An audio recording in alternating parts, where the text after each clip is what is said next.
Welcome to Tears of Karma. The beeping is merciless.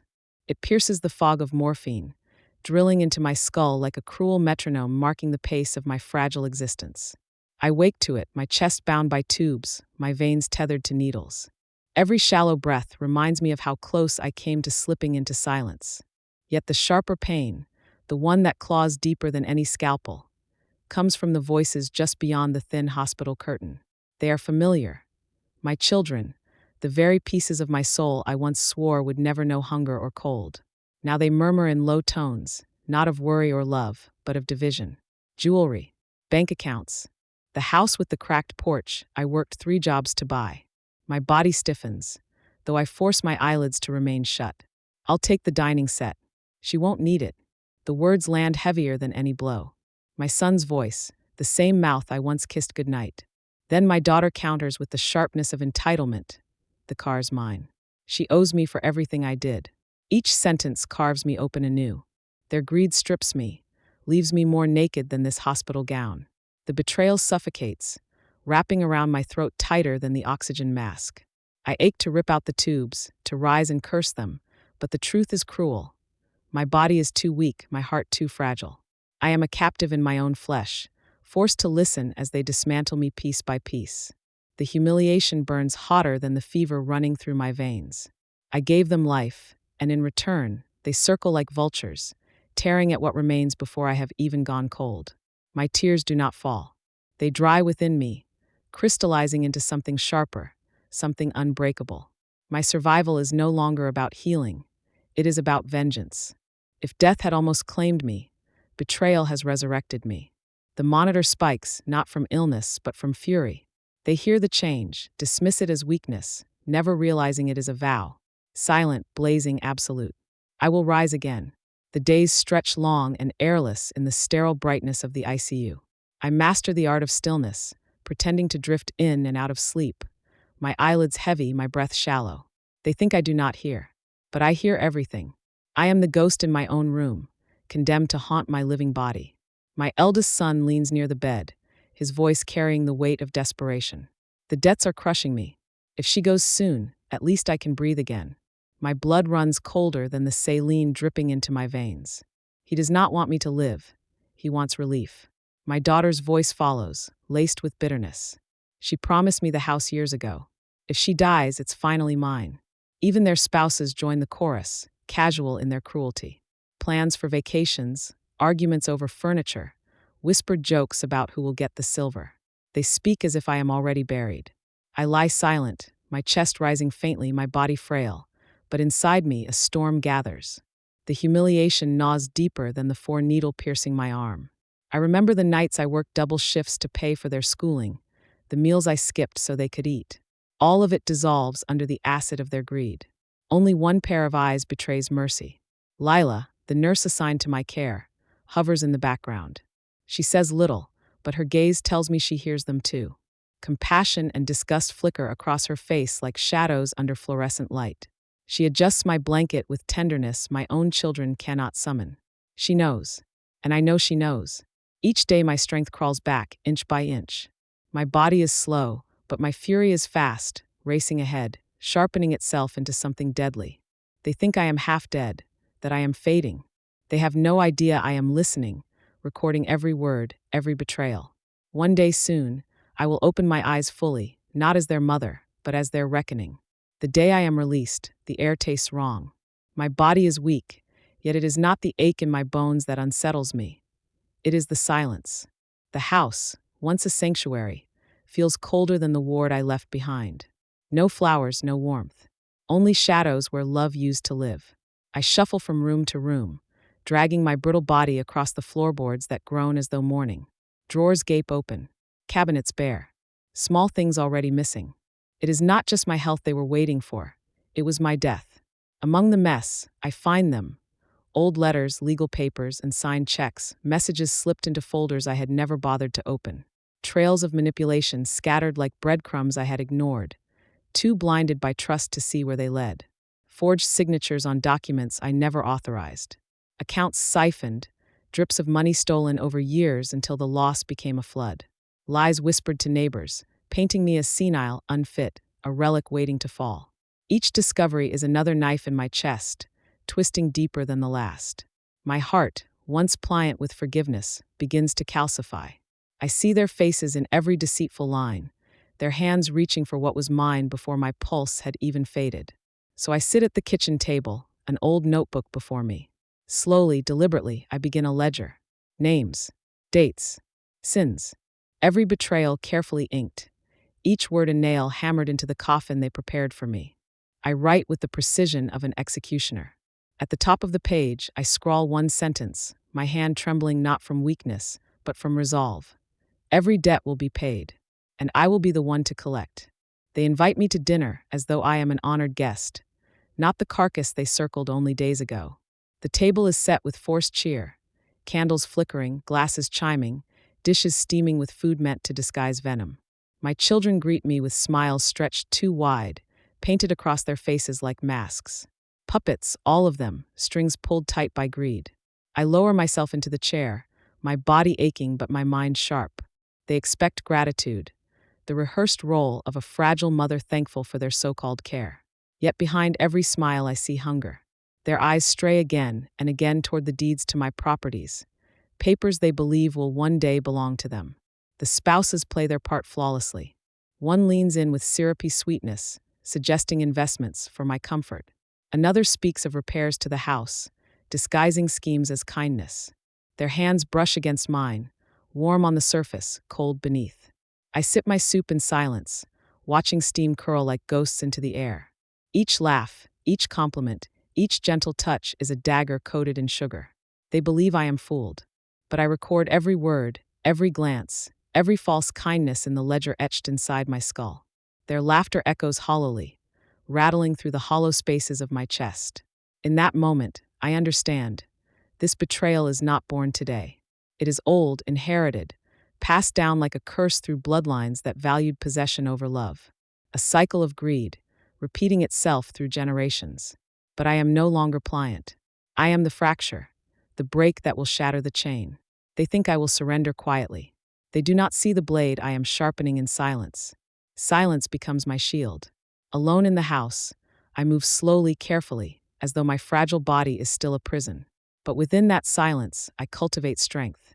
Every step, every breath, becomes a rehearsal for the storm I am preparing. My children believe I am fading. They mistake stillness for surrender. I begin reaching into the past, calling on names they have long forgotten. An old friend who once worked in banking. A lawyer who owes me a favor buried in time. And Lila, the nurse whose eyes burned with the same disgust I felt when she heard my children carve me apart with words.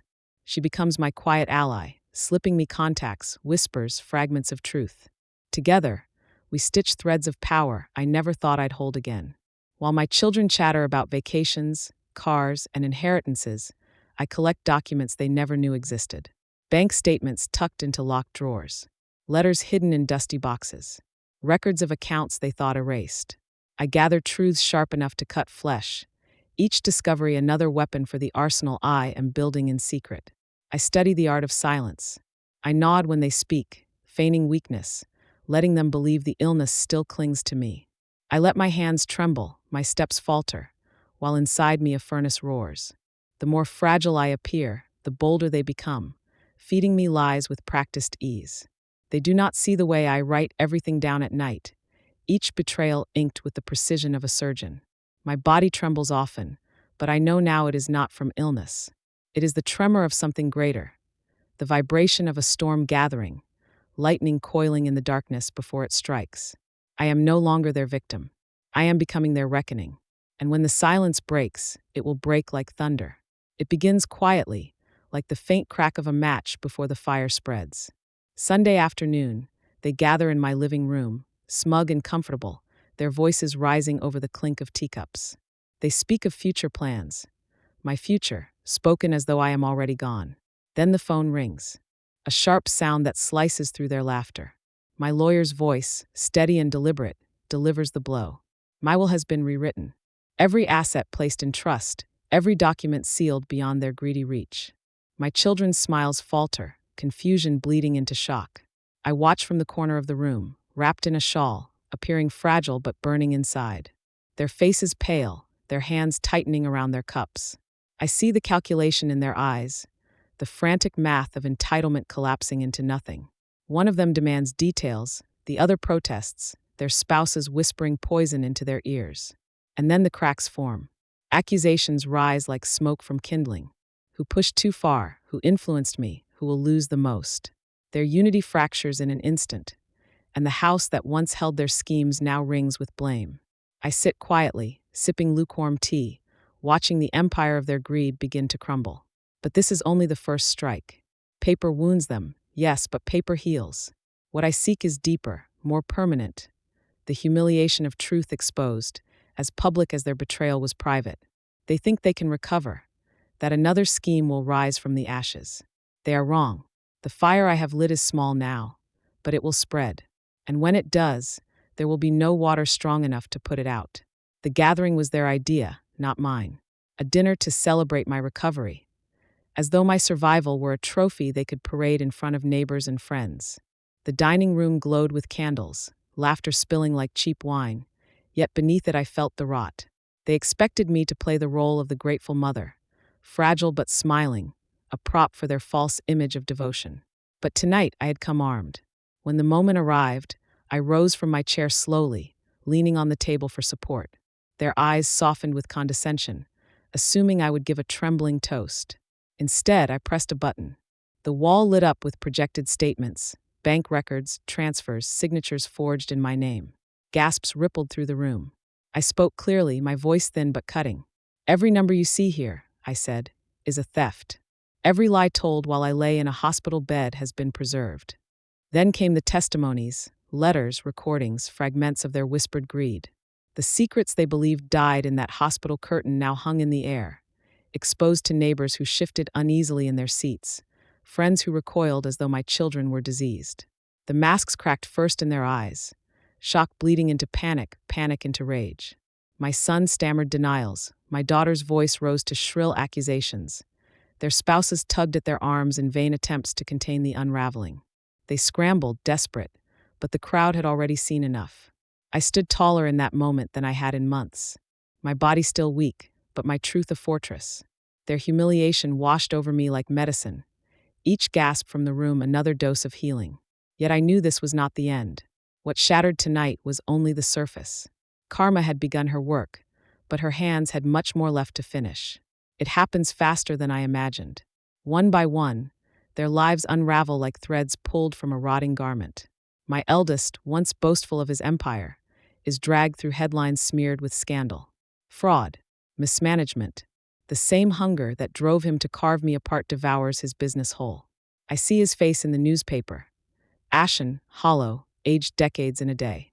My daughter fares no better. Her marriage, already brittle, snaps under the weight of exposure.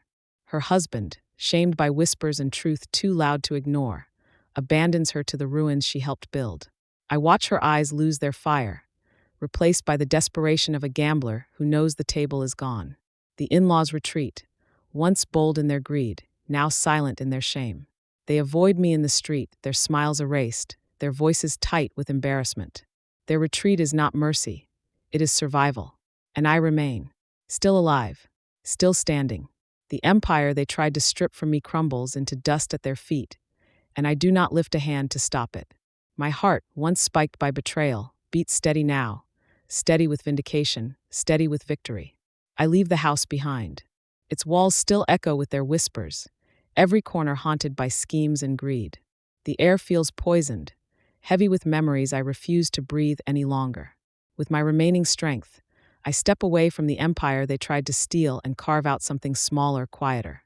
Not built on wealth, built on peace. My new home is modest, but it breathes differently. Sunlight spills through curtains untouched by shadows of betrayal. The floorboards do not groan under the weight of lies. Here, I can hear myself think without the chorus of their plotting in the background. Lila visits often. She brings fresh bread, small gifts, stories from the hospital. Sometimes I catch her looking at me the way a person might look at a survivor pulled from wreckage. She doesn't see weakness in me anymore. She sees fire. I surprise myself when I smile back. The expression feels strange on my face, but not unwelcome. I am no longer the broken figure tethered to machines in the ICU. Betrayal baptized me in its cruelty, but survival sharpened me. I walk straighter now, even if my steps are slower. The scars on my body are pale reminders, fading with time. But the scars I carved into their souls will not heal so easily. They carry them in silence, heavy and permanent, while I carry only freedom. And in that balance, I find something stronger than revenge. I find resurrection. Night has always been the hardest companion. Darkness carries memory like a coffin, heavy and inescapable. It was in the night I first overheard their whispers, my children dividing me like property. It was in the night I lay awake, half dead, humiliated, helpless. And yet, it is also in the night that I now stand, alive, looking into the mirror, staring into the eyes of the woman they tried to bury. I study myself carefully. Wrinkles mark my face, deep lines carved by years of sacrifice. My skin is pale, my body thinner than I remember, but my reflection does not shrink. The scars shimmer faintly in the dim light, reminders of how close death came. Once I hated them. Now I see them as proof. Proof that fire touched me, but did not consume me. Proof that betrayal forged me sharper than I ever imagined. My children's greed has become their prison. The empire they wanted collapsed into ash. Each of them left scrambling in shame and ruin. They thought I was frail, voiceless, disposable. But silence was my greatest weapon. I let them reveal themselves, and in the stillness I waited, patient as a blade concealed beneath cloth. Karma required nothing more. Time itself was my accomplice. I do not forgive them. Forgiveness is for saints, and I am no saint. I am a woman who survived treachery, who held her breath long enough to watch the world tilt back into balance. And yet, I am grateful. Grateful that truth was revealed before my last breath. Grateful that their masks cracked while my eyes were still open to see. Slowly, I lift my hand to my chest. Beneath fragile skin, my pulse beats steady, unyielding. Each thud is a reminder. I am still here. I am not the broken figure in the ICU bed. I am not their victim. I am my own salvation. I lean closer to the glass, my breath clouding the surface. My reflection stares back, fierce and unflinching. In a voice steady as a verdict, I whisper, I lived. And that is my final revenge.